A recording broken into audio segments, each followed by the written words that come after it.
Hi folks, how the frig are y'all doing today?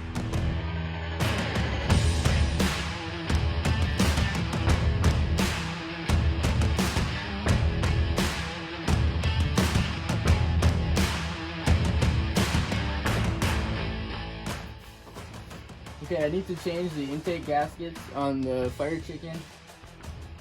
So I'm gonna let the fuel pressure off the fuel rail here, and then I'll try my homemade fuel disconnect tool. I'll put a rag, Cookie Monster rag under here. Okay, it was a pain in the ass and I totally mangled one of these. It's a little bit flimsy, but I finally got this disconnected here. I should have my rag actually, my Cookie Monster rag, just in case, but I've already popped it loose. There is some fuel there. My lines are close to the firewall here, but I think that's just enough there. I'm just gonna remove the intake and clean the heads a little bit. Spill some fuel on my hot exhaust. I've got most of the stuff disconnected here. I just need to take out 5 bolts on each side and the intake should come off now, I think. I'm just spinning the bolts out here. There's 5 down each side, I believe. I've got the vacuum lines disconnected, the sensors, intake charge pipe, all that good stuff. They recommend you change the NOx sensors underneath the intake if you have it off. I just thought about that today. I probably should have got some, but I'm just going to change the gaskets anyway. I took some compressed air and I just blew out the cavities here along the edge because I don't want any dirt to fall down in the intake port. But she's almost ready for liftoff. So I called Canadian Tire and asked them if they had intake gaskets in stock, and they said yeah, and they're not cheap either. They were close to $100. So I get there and they only had one in stock and they couldn't find it. But this upgrade kit from Fel-Pro is supposed to be better. They're actually metal. So usually they're plastic and they clip to the intake. You'll probably see that if I take these ones off. But apparently these are an upgrade. I've heard that they're a little bit thicker. I hope they're not too thick because I don't have a lot of hood clearance to my hood here. I've already clearanced it. But anyway, these are the new gaskets. I think those are EGR stuff. I don't have any. I was hoping for the throttle body gasket, but I don't see one here. And there's also this, if anybody knows what that is. Okay, so I got all the bolts loose. Feels like it's ready to come off. I got all the injectors unplugged. I'm just gonna watch out. I don't want any dirt to drop down in there, so I blew compressed air all around there. I'm just gonna double check everything. And then I'm gonna pull it off. And you'll see the NOx sensors under there and stuff. I got wires tucked in this side under the coils, so I'll have to be careful there. But I think she's just gonna come off now. I guess I better not pull on the map sensor.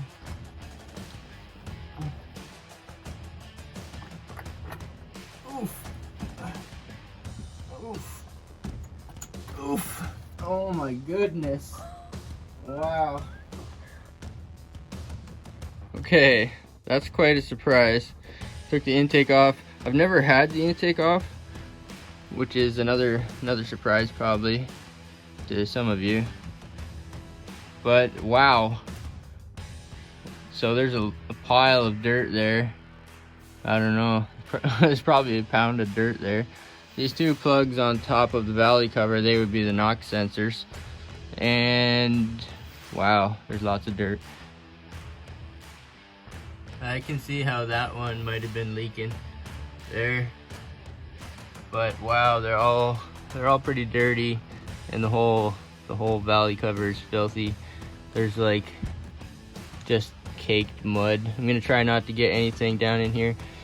You can use a vacuum or little clean towels to put in here so you don't get any dirt in there. I'm just gonna probably get the shop vac and just start vacuuming. So it's very important not to get anything down inside of those holes, because down inside of those holes is the valves and the pistons.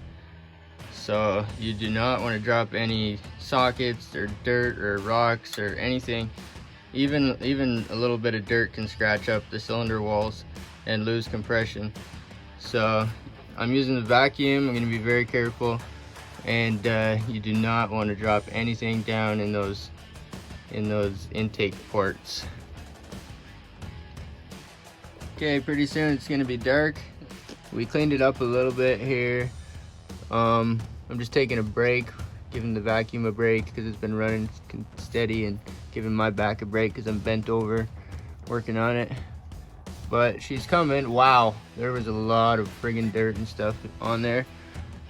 I just got a little wire brush here, so I'm gonna go and do the bolt areas. These ones, they have like little brackets that fold over, and they sit onto the bolt heads. So I'm gonna clean everything up even further yet. Well, it's getting a little bit dark, so I have to turn the flash on. But man, I've just been bent over, my knees are sore, my back's sore. I've just been scraping and vacuuming. I'm running the vacuum constantly so I don't drop anything down in the ports. But I think I finally got it cleaned up enough. There's a wire brush there that I was just using around the head of the bolts. It was filthy. It's a little bit better now. It's not perfect, but I tried to do a good job around the ports so it won't leak. So I've just been running the shop vac, and yeah, brushing and scraping and vacuuming. But I think I've done about as much as I can do. It's getting dark, so I'm gonna put these gaskets on, hopefully put her back together again.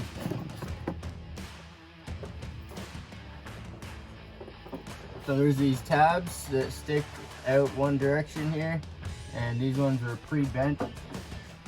And for me, it's important to clean around the head of the bolts, because those tabs, they hook into the head of the bolt here and here. And it seems pretty good. I think these are the upgraded gaskets. I've heard they're thicker, so hopefully the intake's not too high, because my hood has to clear. But I like the way how they hook on the head of the bolt instead of the intake. I'll have to clean the intake, or make sure the intake's good to go, and then drop it on here. But that looks good.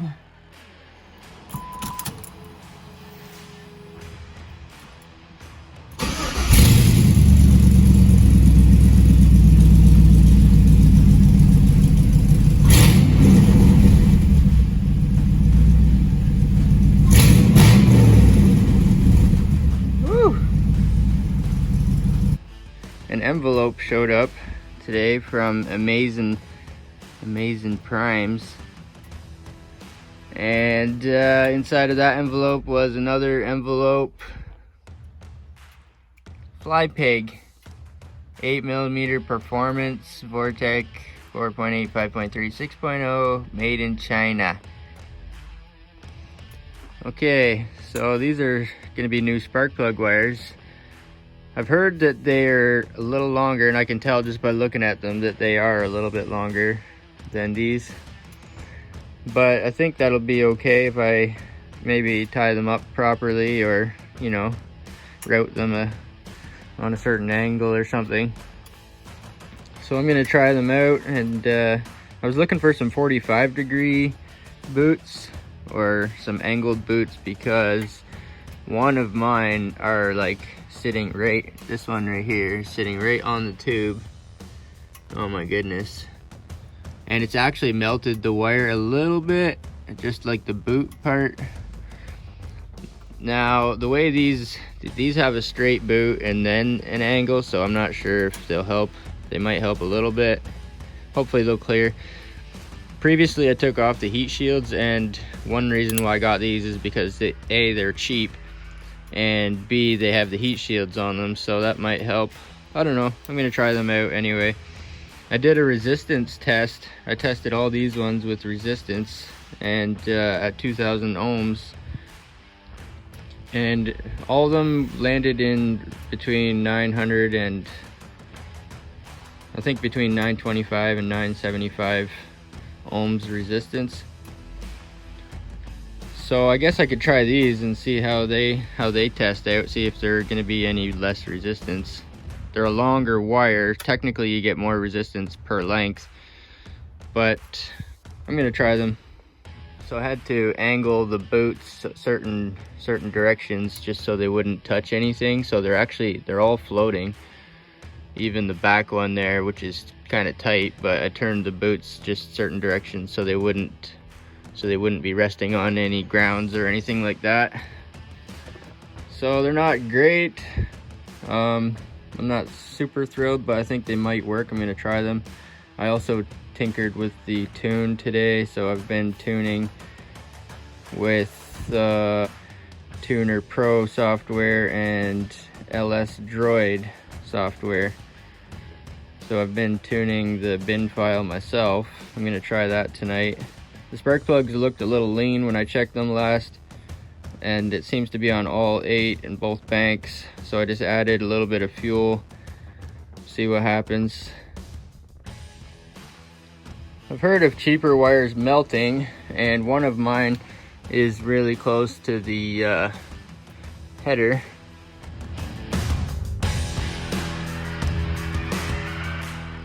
But it might be better with those heat shields on there now. I never had them before. I took them off previously.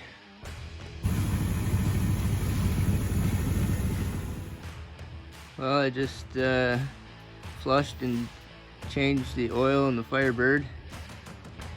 Looks pretty nasty. I took a can of seafoam and I put like a third of it in the crankcase, and a third of it in the gas tank, and a third of it in the vacuum line. So I ran a can of seafoam through it and changed the oil. I just put this stuff in it here because it was on sale.